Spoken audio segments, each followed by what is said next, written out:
పొలంలో గడ్డి నూకుతున్నాం. మా చోట అయితే బాగా కష్టపడుతుంది చూడురి. ఎవరి కుప్పలు వాళ్ళకు ఉన్నాయి. ఆడైతే గడ్డి నూకితే థమ్స్అప్ కొనిస్తా అన్నాడు. ఆ గడ్డి నూకుతున్నాం. ఓలి వాళ్ళు కుప్ప పెట్టుకున్నాం.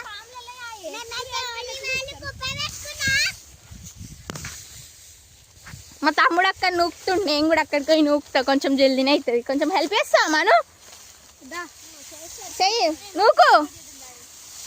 ఇప్పుడు మొత్తం ఇది 5 minutesలో కంప్లీట్ చేస్తే మా బాబాయ్ అయితే మాకు థమ్స్అప్ తెప్పిస్తా అన్నాడు. అందుకే నూకుతున్నాం, లేదంటే మేము నూకం. యాక్చువల్గా మాకు రేపు ఎగ్జామ్ ఉంది. నిజంగా మేమైతే 2 కుప్పలు వేసరికి మేము మర్చిపోయినాం. మా డాడీ అయితే రోజు ఎట్లా వేస్తాడో ఏమో. మేము ఇంటికి వెళ్తున్నాం